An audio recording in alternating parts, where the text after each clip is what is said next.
Hello बच्चों, welcome to the lecture of EBCL lecture number 6 benami transaction and prohibition act part 2। ये पूरा address दे दिया मैंने इसका। तो लास्ट क्लास के अंदर जैसे हम लोगों ने डिस्कस किया था बेनामी ट्रांजैक्शन एंड प्रोहिबिशन एक्ट, उसके अंदर हम लोगों ने ये डिस्कस किया था कि बेनामी ट्रांजैक्शन क्या होते हैं, उसके एक्सेप्शंस क्या होते हैं, डेफिनेशंस के ऊपर भी हम लोगों ने थोड़ी बात करी थी। तो उसी के साथ साथ में डेफिनेशंस और कॉन्सेप्ट जो है वो बेनामी ट्रांजैक्शन का वो खत्म हो गया था। तो आज जो हम लोग डिस्कस करने वाले हैं वो इसके प्रोसीजर पार्ट के बारे में डिस्कस करने वाले हैं और इससे रिलेटेड पेनल्टीज क्या होती हैं।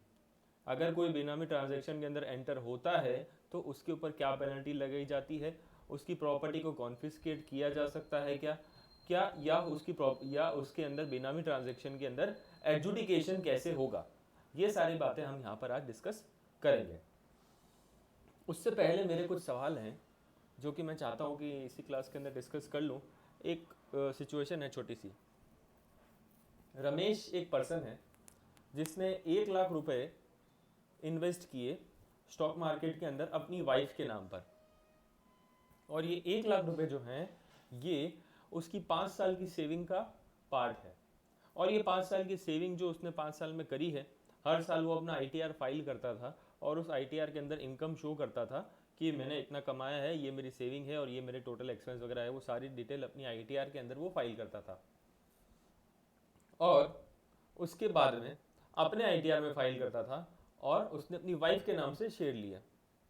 क्या ये बेनामी ट्रांजैक्शन होगा? क्या ये बेनामी ट्रांजैक्शन होगा? ये बेनामी ट्रांजैक्शन नहीं होगा। रीजन बीइंग, ये जो पैसा आपने इन्वेस्ट किया है, this is your white money. ऐसा मैं क्यों कह रहा हूँ सर? ऐसा आप इसीलिए कह रहे हो क्योंकि वो 5 साल के अंदर ITR के अंदर डिस्क्लोज किया इनकम टैक्स डिपार्टमेंट को, उसने रिपोर्ट दी अपनी कि मैंने ये इतना पैसा कमाया और उससे मैं ये शेयर्स खरीद रहा हूँ। ठीक है, एक तो ये सोर्स वाइट मनी का है, दूसरा अपनी वाइफ के नाम पर ले रहा है, तो ये एक्सेप्शन में भी आ गया। तो ये आपका बेनामी ट्रांजैक्शन नहीं होगा। तो कहने का मतलब मेरा इस एग्जांपल के अंदर ये है कि दो बातें आपको ध्यान रखनी है। First, your source of income should be your white money, and secondly your investment should be your own name, not in the name of any other unknown person, subject to certain exceptions. ठीक है, I think यहाँ पर बात clear हो गई होगी। आगे बढ़ते हैं। पेज नंबर 5 के ऊपर से मैं डिस्कशन चालू कर रहा हूँ आज की। वेरियस प्रोविजंस रिलेटिंग टू बेनामी प्रॉपर्टी, प्रोहिबिशन ऑफ बेनामी ट्रांजैक्शन। सबसे पहले तो बेनामी ट्रांजैक्शन के अंदर एंटर होना क्या है? प्रोहिबिटेड है। ठीक है, लेकिन फिर भी अगर कोई पर्सन एंटर होता है तो क्या है उसके ऊपर? रिगरस इम्प्रिजनमेंट, जेल में चक्की पीसनी पड़ेगी। ठीक है, कितने टाइम के लिए? Term not less then 1 year. 1 साल से कम की तो जेल होगी ही नहीं, 1 साल की तो जेल होनी ही होनी है, और मैक्सिमम 7 साल तक की जेल हो सकती है। एंड और नहीं, एंड यहाँ पर आपको फाइन भी पे करना पड़ेगा, that is equivalent to 25% of the market value of the property. जो भी प्रॉपर्टी आपकी बेनामी, ऑब्वियसली बात है बेनामी ट्रांजैक्शन के अंदर प्रॉपर्टी तो इन्वॉल्व होगी, उस प्रॉपर्टी का 25% आपको फाइन पे करना पड़ेगा। कौन सी वैल्यू का? फेयर मार्केट वैल्यू का। उस समय जो वैल्यू चल रही होगी जब आपकी प्रॉपर्टी पता पड़ी कि ये बेनामी प्रॉपर्टी है। ठीक है, फिर आता है रिकवरी की बात। Prohibition of the right to recover property held benami, section 4। No suit, claim और action to enforce any right in respect of any property held benami against the person in whose name the property is held or against any other person shall lie by or on behalf of a person claiming to be the real owner of such property। जितने भी यहाँ पर cases होंगे वो real beneficiary के नाम पर किए जाएंगे, ना कि उस बेचारे बेनामीदार के नाम पर जिसके नाम पर आपने प्रॉपर्टी, जिसके नाम पे प्रॉपर्टी खरीद रखी है, उसके नाम पर बेचारे के नाम पे कोई केस नहीं होगा। रियल ओनर जो है उसके नाम पर यहाँ पर केस होगा। No defence based on any right in respect of any property held benami against benami, whether against the person in whose name the property is held or against any other person, shall be allowed in any suit, claim or action by or on behalf of a person claiming to be the real owner of such property। अगर किसी person के नाम पर, वापस से read करते हैं उसको, no defence based on any right in respect of any property held benami, कोई प्रॉपर्टी अगर हेल्ड बेनामी अगर है उसके ऊपर कोई डिफेंस नहीं होगा। कब? Whether against the person in whose name the property is held, जिसके नाम पर प्रॉपर्टी है यानी कि बेनामीदार, और अगेंस्ट एनी अदर पर्सन, या और भी कोई पर्सन हो बेनामी व्यक्ति, shall be allowed in any suit, claim or action by or on behalf of a person claiming to be the real owner of such property। अब क्या हुआ, मान लो मैं रियल ओनर हूँ, सूरज सर जो हैं वो बेनामीदार हैं, मैं ये कह रहा हूँ, रियल ओनर ये बोल रहा है कि ये मेरी प्रॉपर्टी नहीं है, मैं नहीं जानता। यहाँ पर ये डिफेंस उस व्यक्ति का कोई काम नहीं आने वाला, क्योंकि यहाँ पर चेन ऑफ ट्रांजैक्शन और ट्रेल ऑफ ट्रांजैक्शन को ट्रैक किया जाएगा। अगर वो व्यक्ति बोले, मैं ये बोलूँ मैं नहीं जानता कौन है, ये प्रॉपर्टी इसके नाम पर है, बात खत्म नहीं होगी, जिम्मेदार मुझे ही बनाया जाएगा, बिकॉज ये प्रॉपर्टी रियल ओनर मैं हूँ इसका, ठीक है, मेरे पैसों से ही खरीदी गई है, भले चाहे मेरे नाम पर नहीं है। तो जिम्मेदारी किसकी है? बेनामी ट्रांजैक्शन को इनिशिएट किसने किया? मैंने किया। उस बेचारे व्यक्ति को तो पता ही नहीं है, सूरज सर को तो पता ही नहीं उनके नाम पे कितनी संपत्ति है। बात समझ में है? अब आजकल ये सारी प्रॉब्लम नहीं होती हैं, क्योंकि रियल एस्टेट के अंदर जो रजिस्ट्री ऑफिस वगैरह है वहाँ पे सबके पैन कार्ड और फोटो वगैरह सब लगते हैं रजिस्ट्री के अंदर, तो ये प्रॉब्लम सब आजकल होती नहीं है, ठीक है। लेकिन फिर भी अगर कोई करने की कोशिश करे तो उसको इस तरीके से ट्रैक किया जा सकता है, ये लॉ के अंदर इस्टेब्लिश प्रोविजन बने हुए हैं इसके अंदर। अब अगर कोई प्रॉपर्टी बेनामी पकड़ में आई तो उसका क्या होगा? कॉन्फिस्केशन होगा, सीधा सीधा उसका क्या होता है? कॉन्फिस्केशन होगा। किसके पास होगा? ये कॉन्फिस्केट होकर के सेंट्रल गवर्नमेंट के पास में चली जाएगी, और गवर्नमेंट बेचने के बाद आपको पैसा भी नहीं देगी। किस बात का पैसा भाई? ब्लैक मनी का पैसा है। ये पैसा तो आप अगर कानून लीगली अगर आप उसको इनकम टैक्स एक्ट के अंदर, इनकम टैक्स रिटर्न के अंदर अगर डिक्लेयर करते तो उसके ऊपर टैक्स बनता, लेकिन आपने उस प्रॉपर्टी का, उस पैसे का गलत इस्तेमाल करके कोई गलत प्रॉपर्टी क्रिएट करी जिससे आपने पैसा अर्न किया, so that belongs to the government, ठीक है। आपको इसके अंदर से कोई भी पैसा वापस नहीं मिलेगा, ठीक है। अभी आगे एक बात और इंपॉर्टेंट आ रही है, prohibition on retransfer of property by benamidar. Benamidar मतलब जिसके नाम पे प्रॉपर्टी है। A person being a benamidar shall not retransfer the benami property held by him to beneficial owner or any other person acting on his behalf। दूसरा point पढ़ते हैं। In case the property is transferred in contravention of the above transaction of such property shall be deemed to be null and void। अब क्या होता है, मान लो सूरज sir को ये मालूम पड़ा, कहीं से इंटरनल न्यूज़ आई कि यार डिपार्टमेंट को पता चल गया है कि मैंने कोई बेनामी संपत्ति ले रखी है, और उस पर्सन के बारे में भी पता चल गया है, उस पर्सन को पता चल गया है कि मेरे नाम पर कोई बेनामी प्रॉपर्टी है, और ये भी मालूम पड़ गया है कि किसने मेरे नाम पर ये बेनामी प्रॉपर्टी करी है। यानी कि सूरज सर ने जो वो प्रॉपर्टी अपने सर्वेंट को ट्रांसफर करी थी, उसके नाम से प्रॉपर्टी ली थी, उस सर्वेंट को ये बात पता चल गई है कि ये प्रॉपर्टी सूरज सर ने मेरे नाम से ली है। अब वो क्या सोच रहा है? वो सोच रहा है कि यार कल को मैं फंस नहीं जाऊं, ये प्रॉपर्टी मैं वापस से उसके सूरज सर के नाम पे ट्रांसफ़र कर देता हूँ। उसने ट्रांसफ़र कर दी, तो इससे बेनामी ट्रांजैक्शन करेक्ट नहीं हो जाता है। इट विल बी हेल्ड बेनामी एंड इट विल बी बेनामी इन द फ्यूचर ऑल्सो।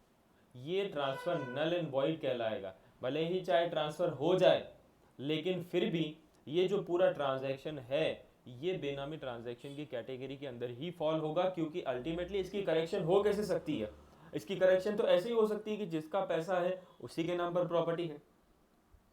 तो ऐसा करने की कोशिश अगर बेनामीदार करें कि पैसा उसका है तो प्रॉपर्टी भी मैं उसी के नाम पे ट्रांसफर कर दूं, ये चीज यहाँ पर करेक्शन के अंदर नहीं आएगी। This will not be considered to be as a retransfer and this will be prohibited in benami transaction, क्योंकि आपका स्टार्टिंग के अंदर इंटेंशन ये नहीं था।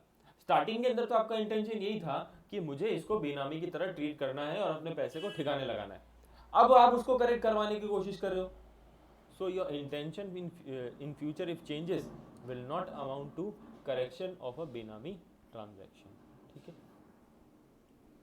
अब बात आती है नोटिस की और अटैचमेंट ऑफ प्रॉपर्टी की, जो कि बेनामी ट्रांजैक्शन के अंदर इन्वॉल्व है। Notice and attachment section 24, where the initiating officer, initiating officer कौन था? Initiating officer is the assistant commissioner of income tax. On the basis of material in his possession, उसको ऐसा लगता है, उसके पास में ऐसी कोई जानकारी है कि ऐसा कोई ट्रांजैक्शन हुआ है, कि बेनामीदार के रेस्पेक्ट में अगर कोई ऐसा ट्रांजैक्शन हुआ है जो बेनामी है, तो वो क्या करेगा? He may after recording his reasons in writing issue a notice to the person to show cause within the time specified in the notice as to why the property should not be treated as the बेनामी property। तो ये क्या करेंगे, उस बेनामीदार के नाम पर एक नोटिस जारी करेगा इनिशिएटिंग ऑफिसर कि क्यों ना आपकी संपत्ति को बेनामी संपत्ति माना जाए, और इसकी एक कॉपी बेनिफिशियल ओनर जो है उसको भी दी जाएगी, क्योंकि यहाँ पर चेन ऑफ ट्रांजैक्शन वो लोग पकड़ लेंगे। चेन ऑफ ट्रांजैक्शन पकड़ेंगे तभी तो वो यहाँ पर नोटिस भेजेगा इनिशिएटिंग ऑफिसर, अदरवाइज उसको पता ही नहीं होगा तो नोटिस किसको भेजेगा। तो उसको यहाँ पर इसका मतलब इनिशिएटिंग ऑफिसर ने दोनों पर्सन्स को आइडेंटिफाई कर लिया है, रियल ओनर को भी आइडेंटिफाई कर लिया है और बेनामीदार को भी आइडेंटिफाई कर लिया है, तो दोनों को उसकी कॉपी नोटिस की भेजी जाएगी। If the initiating officer is of the opinion that the person in possession of the property held बेनामी may alienate the property, यानी कि उसको ट्रांसफर कर सकता है उस नोटिस पीरियड के दौरान, then he may with the previous approval of the approving authority by order in writing attach the property for a period not exceeding 90 days from the date of notice। जैसी की बात जो ऊपर आई थी prohibition of transfer की, उसको ये लग रहा है कि ये जो पर्सन है, जो बेनिफिशियल ओनर है या फिर बेनामीदार है, इन दोनों में से कोई भी व्यक्ति जो है इस प्रॉपर्टी को ट्रांसफर कर सकता है किसी तीसरे व्यक्ति के नाम पर। अब वापस से फिर ये बेनामी करने की कोशिश कर रहा है इसका मतलब, तो ये क्या करेंगे, अप्रूवल लेंगे अपने सीनियर से, अप्रूविंग अथॉरिटी से, और उस प्रॉपर्टी को अटैच करने के लिए एक नोटिस जारी करेंगे। इस केस के अंदर अटैचमेंट 90 दिन से ज़्यादा नहीं हो सकता, आप 90 डेज से ज़्यादा का अटैचमेंट नहीं कर सकते हो। उसके बाद में क्या होती है, inquiry and calling the initiating officer after making such inquiries and calling for such responses, reports or evidences as he deems fit, taking into account all relevant materials, shall within a period of 90 days from the date of issue of notice, वही 90 दिन के अंदर सारा काम करना पड़ेगा, क्योंकि आप 90 दिन से ज़्यादा अटैचमेंट नहीं कर सकते। इसका मतलब सारे काम आपको 90 दिन के अंदर ही करने पड़ेंगे। क्या करेगा, एक प्रोविजनल अटैचमेंट का ऑर्डर निकालेगा, सॉरी अगर प्रोविजनल अटैचमेंट किया गया, यानी कि 90 दिन वाला प्रोविजनल अटैचमेंट ही होता है। Then pass an order continuing the provisional attachment of the property with the prior approval of the approving authority till the passing of the order by the adjudicating authority। तो अगर provisional attachment हुआ, यानी कि उस 90 दिन के लिए attachment अगर हुआ है, ठीक है, उसके लिए वो क्या करेगा, उसको कंटिन्यू करवाने के लिए वापस से अप्रूविंग अथॉरिटी के पास जाएगा और प्रायर अप्रूवल लेगा कि सर जब तक एडजुडिकेटिंग अथॉरिटी के पास से ये मामला क्लियर नहीं हो जाता, वहाँ से कोई ऑर्डर पास नहीं हो जाता, कृपया करके इसको और एक्सटेंडेड पीरियड तक अटैच ही रहने दिया जाए प्रॉपर्टी को, ठीक है। या फिर revoke the provisional attachment of the property with the prior approval of the approving authority, या तो वो रिवोक ही कर देगा, या ठीक है चलो मैंने नोटिस दिया था, मुझे नहीं लगता है कि ये प्रॉपर्टी बेनामी है, चलो इसको रिवोक कर देते हैं, कोई अटैचमेंट नहीं है, केस क्लियर। अब इसके लिए भी आपको अप्रूविंग अथॉरिटी से परमिशन लेनी पड़ेगी। रीजन भी बड़ा सिंपल है, जब आपने अटैच किया तब भी आपने अप्रूविंग अथॉरिटी से परमिशन लिया था, अब आप जब इसको रिलीज कर रहे हो तब भी आपको परमिशन लेना पड़ेगा, ठीक है। और अगर दूसरा situation, where provisional attachment has not been made, pass an order provisionally attaching the property prior approval approving authority till the passing of the adjudicating authority। कोई आपके यहाँ पर प्रोविजनल अटैचमेंट का ऑर्डर पास नहीं हुआ, तो आपने यहाँ पे डायरेक्टली प्रॉपर्टी को अटैच किया और फिर कॉन्फिस्केशन के अंदर वो जाती है। Decide not to attach the property as specified in the notice with the prior approval of the approving authority. वो डिसाइड करता है कि चलो अटैचमेंट की तो कोई ज़रूरत नहीं है यहाँ पर, मैं ऐसे ही इसके ऊपर आगे वो कार्रवाई कर देगा, तो फिर यहाँ पर वो अटैचमेंट नहीं करेगा। Where the initiating officer passes an order continuing the provisional attachment, अगर इनिशिएटिंग ऑफिसर ने अटैचमेंट को कंटिन्यू करने के लिए कोई ऑर्डर पास किया, तो he shall within 15 days of the date of attachment draw up a statement of the case and refer it to the adjudicating authority। तो 15 दिन के अंदर अंदर मामले का पूरा सा एक समरी बना करके आप एडजुडिकेटिंग अथॉरिटी को इसका रिपोर्ट सौंपनी पड़ेगी, भेजनी पड़ेगी कि हाँ मैंने इस एविडेंसेस के बेसिस पर ये आइडेंटिफाई किया, इसको मैंने फिर प्रॉपर्टी को अटैच किया, अब आगे के सारे के मामले की कार्रवाई के लिए मैं आपको ये नोटिस स्टेटमेंट भेज रहा हूँ, ऐसा करके उसको एक पूरा नोटिस ड्राफ्ट करके देना पड़ेगा। मैनर ऑफ नोटिस क्या होता है, वही सारे प्रोसीजर होता है। इंडिविजुअल के केस के अंदर इंडिविजुअल को जाएगा, फर्म के अंदर मैनेजिंग पार्टनर को जाएगा, एचयूएफ के अंदर कर्ता को जाएगा, कंपनी के अंदर जो प्रिंसिपल ऑफिसर होगा उसको जाएगा, एसोसिएशन ऑफ पर्सन्स के अंदर प्रिंसिपल ऑफिसर या किसी मेंबर को चला जाएगा, और इंडिविजुअल अगर नहीं है कोई, अगर कोई ऐसी ऑर्गेनाइजेशन है जो किसी भी कैटेगरी में फॉल नहीं करती, तो जो भी मैनेजर है उसको नोटिस जाएगा, ठीक है। तो ये सर्विंग ऑफ नोटिस का है, जहाँ पर प्रोविजनल अटैचमेंट और प्रोविजनल अटैचमेंट हो रहा है, ओके।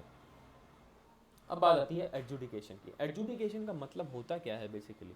देखो, एडजुडिकेशन का मतलब होता है कि जब आप किसी इशू को, किसी लीगल इशू को, कोई भी ऐसा कोई ट्रांजैक्शन हुआ है या कोई भी ऐसा मुद्दा है, कोई भी केस है, तो उसके ऊपर क्या क्या लीगल एस्पेक्ट्स हैं, उस पूरे मामले की चेन को यहाँ पर इस्टेब्लिश करना, और लीगल लायबिलिटी और क्रिमिनल लायबिलिटी या सिविल लायबिलिटी, जो भी लायबिलिटी उस केस के अंदर लीगल पॉइंट ऑफ व्यू से आ रही है, उसको इस्टेब्लिश करने के लिए एडजुडिकेटिंग अथॉरिटी बनाई जाती है। वो एडजुडिकेटिंग अथॉरिटी के अंदर मामला इस्टेब्लिश हो गया, फिर वो वहाँ से हायर अथॉरिटीज़ के अंदर मूव करता है, हाई कोर्ट, सुप्रीम कोर्ट, जहाँ पर भी जाएगा। तो एडजुडिकेशन पे आते हैं। On receipt of a reference under section 24 the adjudicating officer shall issue notice to furnish such documents. अब वहाँ पर जो नोटिस वहाँ पे उसने इनिशिएटिंग ऑफिसर ने सर्व किया था, उसी के बेसिस पर ये और फर्दर इंफॉर्मेशन मंगाता है, पर्टिकुलर्स मंगाता है, एविडेंसेस मंगाता है। किससे? द पर्सन स्पेसिफाइड एज बेनामीदार, बेनामीदार से मंगाएगा। रियल बेनिफिशियल ओनर अगर आइडेंटिफाई हो गया, उससे मंगवाएगा इन्फॉर्मेशन, या कोई भी इंटरेस्टेड पार्टी, बैंक हो सकती है इंटरेस्टेड पार्टी। मान लो हो सकता है कि बैंक के पास में ये प्रॉपर्टी, बेनामी प्रॉपर्टी को गिरवी रख करके लोन ले रखा है, तो प्रॉपर्टी के डॉक्यूमेंट तो बैंक के पास में होंगे, उससे कॉपी मंगवा ली, लाओ भैया क्या है, कौन है ओनर, क्या है, किसके पास में है, क्या लीन है, पेमेंट कैसे हुआ, लाओ इसकी रजिस्ट्री की कॉपी हमारे को दो, हम देखेंगे सब। या फिर ऐसा कोई भी व्यक्ति जो कि ये बोल रहा है कि ये प्रॉपर्टी मेरी है, ठीक है, कोई भी व्यक्ति अगर जो क्लेम करता है इस प्रॉपर्टी के ऊपर, क्योंकि प्रॉपर्टी के ऊपर बहुत सारे लोगों का डिस्प्यूट्स हो सकते हैं, तो उनसे भी यहाँ पर जानकारी मंगवाई जा सकती है। कौन मंगाएगा? एडजुडिकेटिंग अथॉरिटी मंगवाएगी। The adjudicating authority shall issue notice within a period of 30 days from the date on which reference has been receive. 30 दिन का यहाँ पर आपको नोटिस दिया जाएगा ये सारी इन्फॉर्मेशन देने के लिए। The notice shall provide a period of not less than 30 days to the person to whom the notice is issued to furnish the information sought. अभी जैसा मैंने बोला, where the property is held jointly by more than one person, jointly अगर ownership है दो लोगों की यहाँ पर, the adjudicating authority shall make all endeavors का मतलब होता है trying hard to do something to serve notice to all person holding the property। वो ये कोशिश करेंगे कि जो भी जितने भी joint owners हैं सबको इसका नोटिस पहुँचे, या अगर किसी भी एक पर्सन को अगर नोटिस गया है तो वो नोटिस इनवैलिड नहीं होता है। मान लो जॉइंट ओनरशिप है और एक को ही गया, तो इसका मतलब ये नहीं है कि ये नोटिस इनवैलिड हो गया, एक की जानकारी थी, एक को चला गया, so that will not be deemed to be invalid if in case of joint ownership और notice is serve to only a single joint owner. The adjudicating authority shall after considering the reply. अब आपने 30 दिन का time दिया adjudicating authority ने बेनामीदार को और real owner को, तो क्या होगा, उनके रिप्लाई का भी यहाँ पे वेट किया जाएगा। To the notice would making or causing to make such inquiries and calling for such reports or evidences as it deemed fit। उस रिप्लाई के ऊपर फिर उसके हिसाब से वो वापस से फिर कुछ इन्फॉर्मेशन अगर चाहिए होगी तो वो मंगवाएंगे, जो भी मटेरियल्स होंगे उनके पास में, उसको वहाँ पर वो लोग एनालाइज करेंगे कि भैया ये कौन है, बेनामीदार कौन है, कैसे प्रॉपर्टी ली गई, पूरा चेन ऑफ ट्रांजैक्शन वहाँ पर वो लोग आइडेंटिफाई करेंगे। फिर क्या डिसाइड करेंगे? ऑर्डर पास करना डिसाइड करेंगे, holding the property not to be the benami property and revoking the attachment order. या तो दो डिसीजन हो सकते हैं। पहला डिसीजन तो ये होगा कि हाँ यार ये तो कोई बेनामी प्रॉपर्टी नहीं है, चलो इसका अटैचमेंट हम आज से रिलीज करते हैं, now this property is released. या फिर दूसरा हो सकता है कि हाँ ये प्रॉपर्टी बेनामी है, इसका अटैचमेंट कंटिन्यू रहेगा, this property will continue to be attached.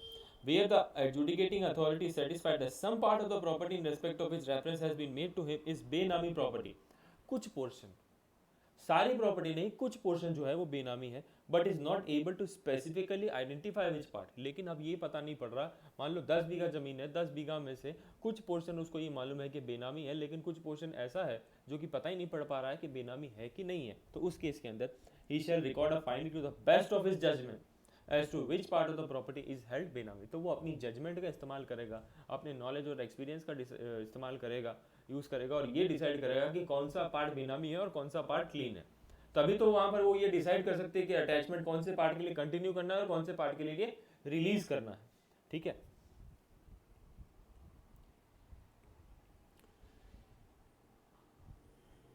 where in the course of proceedings before it the adjudicating authority has reason to believe that a property other than a property referred to it by the initiating officer is benami property, it shall provisionally attach the property and the property shall deem to be the property referred to it and the receipt of reference under section 24। ये सारी बात वापस से उसी point पर आ गई, section 24 के ऊपर मैंने नोटिस की। जो प्रॉपर्टी यहाँ पर इनिशिएटिंग ऑफिसर ने रेफर करी थी बेनामी के लिए, उसके अलावा भी अगर कोई पता पड़ता है कि कोई प्रॉपर्टी दूसरी भी है जो बेनामी है, तो उसके लिए वापस से फिर वो फर्दर नोटिस वगैरह सर्व होगा और वापस से ये सारा प्रोसेस किया जाएगा. The adjudicating authority may at any stage of the proceeding, either on the application of any party or suo motu, strike out the name of any party improperly joined or add the name of any person whose presence before the adjudicating authority may be necessary to enable him to adjudicate upon and settle all the questions involved in the reference. मतलब क्या है इसका? मान लो adjudicating authority को कल को ये लगता है कि ऐसा कोई व्यक्ति जो इस पूरे ट्रांजैक्शन के अंदर इन्वॉल्व है, उसका नाम बेचारे का ज़बरदस्ती यहाँ पर आया हुआ, उसका कोई लेना देना नहीं है इस केस से, तो उसके नाम को स्ट्राइक ऑफ कर सकते हैं. स्ट्राइक ऑफ करने की दो सिचुएशन है, या तो एडजुडिकेटिंग अथॉरिटी को खुद लगे, सुओ मोटो उसने खुद स्ट्राइक ऑफ कर दिया, या उस पर्सन ने नोटिस दिया, बोला, रिक्वेस्ट करी कि सर मेरा नाम तो ज़बरदस्ती आ रहा है, ये एविडेंस लो, मेरा इससे कोई लेना देना नहीं है, प्लीज़ मेरा नाम इस केस से बाहर कर दो, तो उसका नाम बाहर कर दिया जाएगा. ठीक है. If the adjudicating authority has reasons to believe, ऐसे ही नहीं कि उसने रिक्वेस्ट डाली है तो करना नहीं, रीजन होना चाहिए. दूसरा इसके अंदर ये होता है, एडजुडिकेटिंग अथॉरिटी को लगता है कि नहीं यार इस पर्सन का नाम इसके अंदर आना चाहिए बिकॉज इससे हमको एविडेंसेस लेने हैं और इससे हमको इंक्वायरी करनी है, तो उसका नाम इस केस के अंदर एडअप भी किया जा सकता है. बात समझ में आ रही है? जैसा मैंने बताया एडजुडिकेटिंग अथॉरिटी के अंदर पूरा केस अभी डिसाइड हो रहा है, कौन कौन से लोग इन्वॉल्व है, चेन ऑफ ट्रांजैक्शन यहाँ पर डिसाइड हो रही है, इसीलिए तो वो पूरे मामले को इंक्वायरी हो रही है, एडजुडिकेट हो रहा है पूरा मामला, फिर उसकी एक पूरी समरी तैयार होगी, फिर वो आगे हायर अथॉरिटी के पास में जाता है, इन केस अगर यहाँ से डिसीजन अगर आप सेटिस्फाइड नहीं हो तो. No order under shall be passed after the expiry of 1 year from the end of the month in which the reference under section 24 was received. अब एडजुडिकेटिंग अथॉरिटी को सेक्शन 24 के हिसाब से जब पूरे मामले की समरी यहाँ पर दी इनिशिएटिंग ऑफिसर ने, उसके 1 साल तक उसको पूरे मामले को खत्म करना है. 1 साल के बाद में यहाँ पर कुछ भी नहीं हो सकता, तो 1 साल का पीरियड जो है वो लिमिटेशन पीरियड है. ठीक है. उसके बाद में एडजुडिकेटिंग अथॉरिटी कोई भी ऑर्डर पास नहीं कर पाएगी. The बेनामीदार or any other person who claims to be the real owner of the property may either appear in person, खुद आए, और take assistance of an authorised representative of his choice to present this case. ये तो simple बात है, कोई किसी को दूसरे को भेज दो.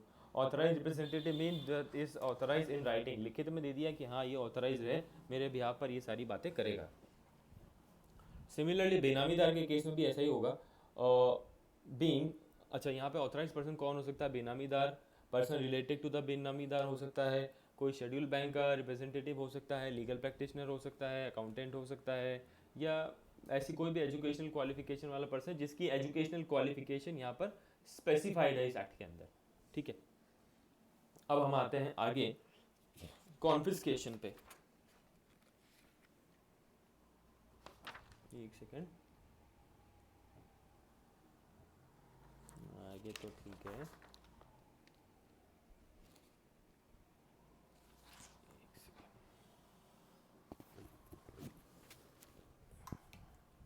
हाँ जी, कॉन्फिस्केशन पर आओ.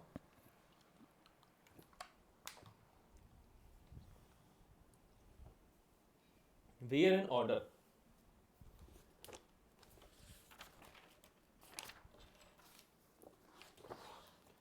Where an order confiscation and vesting of benami property, section 27.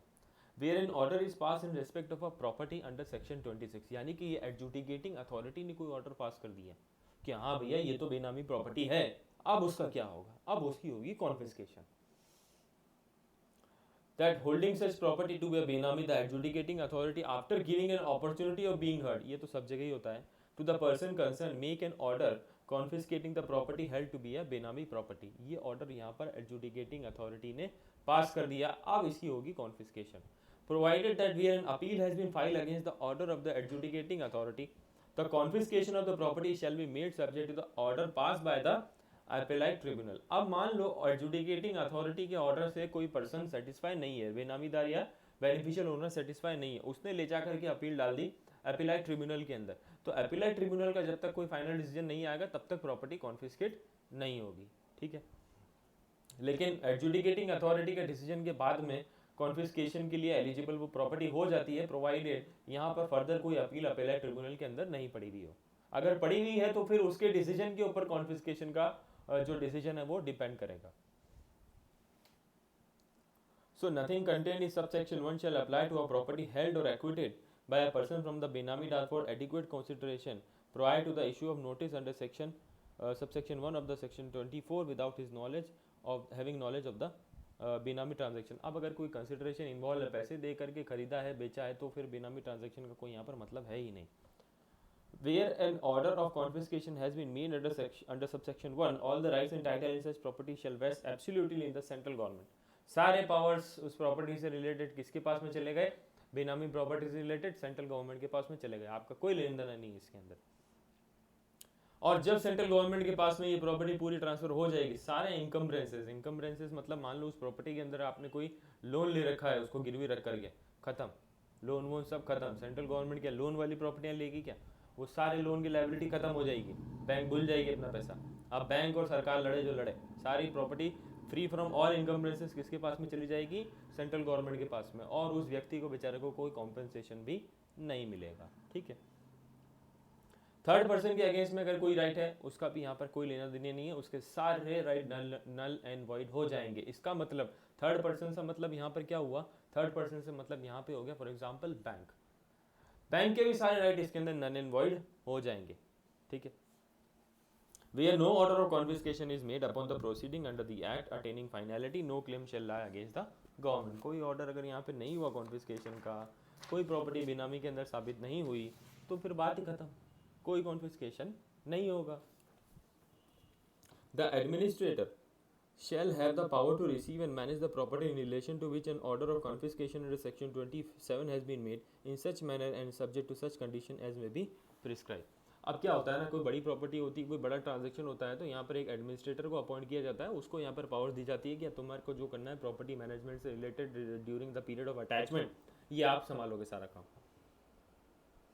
Central government चाहे जितने ऑफिसर्स को यहाँ पर ऑफिशियल गेजेट के नोटिफिकेशन पास करके अपॉइंट कर सकती है for the purpose of performing the function of administrator. Administrator shall take measures as the central government may direct, जो भी सेंट्रल गवर्नमेंट बोलेगी उसके डायरेक्शन के हिसाब से एडमिनिस्ट्रेटर काम करेगा। डिस्पोज ऑफ जो भी करनी होगी प्रॉपर्टी वो एडमिनिस्ट्रेटर करेगा on behalf of central government. Possession of the property, possession किसके पास में रहेगा? Where an order of confiscation has been made in respect of a property under section 27, administrator shall proceed to take the possession of the property. यहाँ पर possession कौन ले लेगा? फिर एडमिनिस्ट्रेटर ले लेगा पोजेशन। मैं करूंगा जो करना है, तुम भूल जाओ। द एडमिनिस्ट्रेटर शैल क्या करेगा? ये by notice in writing order within 7 days of the notice of the service of notice to any person who may be in possession of the Benami property to surrender or deliver possession thereof to the administrator or any other person duly authorized in writing by him in this behalf। वो क्या करेगा? Notice serve करेगा किसको? उस person को जो कि for the time being, या जो उस पर्सन को जो कि उस प्रॉपर्टी की पोजेशन में है, बेनामी प्रॉपर्टी की पोजेशन में है, उसको नोटिस देगा कि 7 दिन के अंदर ये प्रॉपर्टी खाली करो, हमको पोजेशन दो, हम इसका करना है जो करेंगे, तुम भूल जाओ इसको। अब अगर वो नॉन कंप्लायंस करता है तो फोर्सिबली इमीडिएट पोजेशन उसका जबरदस्ती जबरन लिया जाएगा, और पुलिस ऑफिसर को, पुलिस को भी यहाँ पर इन्वॉल्व किया जाएगा, और it is the duty of the officer to comply with the requisition. ठीक है, पुलिस की मदद से जबरन वहां पर उसका पोजेशन वो एडमिनिस्ट्रेटर ले सकता है। ठीक है, अब इसके बाद में जो पॉइंट आता है, ये मैं चाहता हूँ अपेलाइट ट्रिब्यूनल वाला तुम सेल पढ़ो। इसके अंदर ये लिखा हुआ है कि अपेलाइट ट्रिब्यूनल के अंदर कौन कौन लोग बैठते हैं, क्वालिफिकेशन क्या होता है मेंबर्स का, ये सारी बातें तो वही सेम है, सिमिलरली कोई ज़्यादा डिफरेंस नहीं है। इनकम टैक्स से रिलेटेड ऑफिसर हैं यहाँ पर, जुडिशियल मेंबर्स होते हैं, इनकी रिमूवल वगैरह कैसे होती है, ये सब लिखा हुआ है। सिंपल लैंग्वेज के अंदर पढ़ते ही सारी बात समझ में आ जाएगी।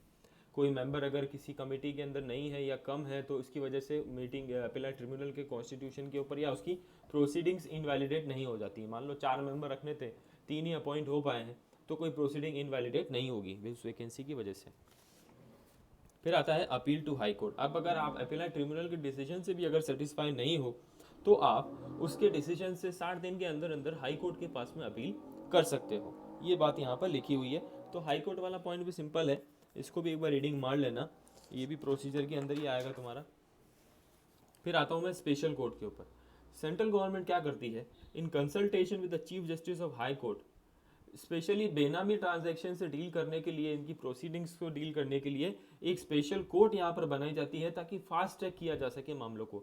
तो इसके लिए एक नोटिफिकेशन पास किया जाता है, और एक या एक से ज़्यादा सेशन कोर्ट्स को स्पेशल कोर्ट्स की तरह ट्रीट किया जाता है, ताकि पर्टिकुलर एक क्लास से रिलेटेड सारे मामलों की यहाँ पर सुनवाई हो सके।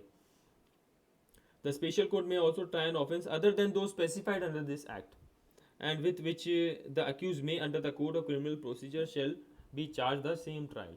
तो ये कोड जो है वो क्रिमिनल प्रोसीजर कोड के बेसिस पर काम करेगी और एक तरीके से क्रिमिनल कोड की तरह ही इस कोड को, स्पेशल कोड को डील किया जाएगा। Special code shall not take cognizance of any offence punishable under this act except upon a complaint in writing by the authority or any other officer of the central or the state government। ये suo motu कोई भी case को अपनी मर्जी से नहीं लेगी। Central government और स्टेट गवर्नमेंट या फिर कोई भी अथॉरिटी, अपीलेट अथॉरिटी अगर इसके पास अगर मामले को भेजेगा तब उसके ऊपर ये सुनवाई करेगी, खुद से कॉग्निजेंस नहीं ले सकती है ये। इसके अंदर जो भी मामले होंगे वो आपको 6 महीने के अंदर अंदर और एज एक्सपीडिशियसली एज पॉसिबल आपको खत्म करने पड़ेंगे। यहाँ पे टाइम पीरियड है क्योंकि अल्टीमेटली आपका फिर पर्पस ही यहाँ पे खत्म हो जाएगा अगर आप टाइम पीरियड स्पेसिफाई नहीं करो तो। स्पेशल कोर्ट बनाई इसीलिए कही है ताकि मामलों को फास्ट ट्रैक किया जा सके, जल्दी सुनवाई हो सके उसकी। अब अगर वो ही नहीं हो रही है तो फिर इसका यहाँ पर ऑब्जेक्टिव डाइल्यूट हो जाता है। इसीलिए यहाँ पर टाइम पीरियड दिया गया है कि कंप्लेन आने के बाद में 6 महीने के अंदर अंदर आपको इस मामले को कंक्लूड करना पड़ेगा। ठीक है। ऑफेंसेस एंड प्रोसिक्यूशन पेनल्टी क्या होगी? Where any person enter into benami transaction in order to defeat the provision of any law. आपने किसी दूसरे कानून की अवहेलना करने के लिए या किसी दूसरे कानून को प्रोहिबिट करने के लिए, उसके कॉन्ट्रावेंशन के अंदर करने के लिए, वहां से बचने के लिए अगर आपने बेनामी संपत्ति करी है तो आपके ऊपर पेनल्टी लगाई जाएगी। सर एग्जांपल, बेटा मेरे पास में बहुत पैसे थे, मुझे उस पैसे के ऊपर इनकम टैक्स नहीं चुकाना था, उससे बचने के लिए, उस इनकम टैक्स की लायबिलिटी से बचने के लिए, that means I am contravening a provision of some law, उससे बचने के लिए मैं बेनामी ट्रांजैक्शन के अंदर एंटर हुआ तो फिर मुझे पे मेरे ऊपर पेनल्टी लगाई जाएगी। To avoid payment of statutory dues, PF का पैसा नहीं देना, एम्प्लॉयज को प्रोविडेंट फंड नहीं देना, मुझे ईएसआई के क्लेम पास नहीं करने, मुझे इंडस्ट्रियल डिस्प्यूट्स एक्ट के अंदर मेरे को कॉम्पेंसेशन मेरे ऊपर डाला गया, मुझे नहीं देना। क्या बोला मैंने? मेरे पास तो पैसा नहीं है, पैसा था, पैसे को बेनामी ट्रांजैक्शन के अंदर ठिकाने लगा दिया। दिस इज नॉट परमिशिबल, इसका यहाँ पर परमिटेड नहीं है, ये आपको पेनल्टी इसके ऊपर लगेगी। Avoid payment to creditors, beneficial owners, benamidar और any other person who abets और includes any person to enter into benami transaction shall be guilty of the offence of the benami transaction. मुझे पैसा नहीं चुकाना, उधारी बहुत हो गई मेरे सर पे, पैसा तो था लेकिन नीयत नहीं थी। क्रेडिटर को क्या बोला? पैसा नहीं है, भूल जाओ। अब क्या किया मैंने उस पैसे का? उस पैसे को मैंने दूसरी जगह पर ठिकाने लगा दिया, ये अलाउड नहीं है। अब अगर कोई ऐसा करता है वही वापस से रिगरस इम्प्रिजनमेंट, 1 साल से कम नहीं होगा, 7 साल तक यहाँ पर सजा हो सकती है, and fine which may extend to 25% of the fair market value of the property. चलो उसके बाद में adjudicating authority, initiating officer, appellate tribunal, high court, special court. यहाँ पर आपने कोई भी गलत जानकारी दी, फॉल्स इंफॉर्मेशन दी, तो क्या होगा? Rigorous imprisonment for not less than 6 months but which may extend to 5 years। 6 महीने से कम की तो जेल होगी ही नहीं होगी, 6 महीने की तो जेल होनी है, 5 साल तक की मैक्सिमम जेल हो सकती है उस केस के अंदर, और आपको 10% of the fair market of the property का आपको यहाँ पर फाइन देना पड़ेगा। ठीक है। अगला पॉइंट आता है, ये अगेन वापस तुम्हारे लिए सेल्फ पढ़ने का है, ऑफेंसेस बाय कंपनीज। कंपनी अगर इस केस के अंदर कोई बेनामी ट्रांजैक्शन के अंदर एंटर होती है तो उस केस में उसके ऊपर क्या पेनल्टी लगाई जाएगी, कौन सा, क्या पेनल्टी तो क्या मतलब कौन सा पर्सन रिस्पॉन्सिबल होगा, who is in charge of the company, who is manageable for the affairs of the company, वो सारी बातें यहाँ पर बोली गई हैं, कौन कौन से पर्सन रिस्पॉन्सिबल होते हैं। आगे आते हैं। आगे बेटा यहाँ पर प्रोसीजर बता रखा है 2016 एक्ट के अंदर जो अमेंडमेंट हुआ है उसके हिसाब से पूरा यहाँ पर 2 चार्ट मैंने बता रखे हैं जिसके अंदर ये बताया गया है कि क्या प्रोसीजर होता है। अभी प्रोसीजर तो हमने सारा यहाँ पर डिस्कस कर लिया, इसके अंदर फिर बता रखा है कि कैसे प्रॉपर्टी रिलीज होगी और किसके पास जाएगी, अटैचमेंट कैसे होगा ईओ वगैरह का। तो ये पूरा तुम एक बार रीड कर लेना, बात सारी समझ में आ जाएगी, कोई ज़्यादा डिफरेंस नहीं है इसके अंदर, सारी बातों को चार्ट फॉर्म के अंदर यहाँ पर लेकर के आया गया है। ठीक है, तो इसी के साथ मैं ये चैप्टर को भी ख़त्म करता हूँ। अगली क्लास के अंदर हम लोग एंटी करप्शन लॉ का जो दूसरा पोर्शन है, यानी कि जो सेकंड चैप्टर है, that is your prevention of money laundering act, उसके बारे में हम लोग डिस्कस करेंगे। ठीक है, so till then take care, bye bye.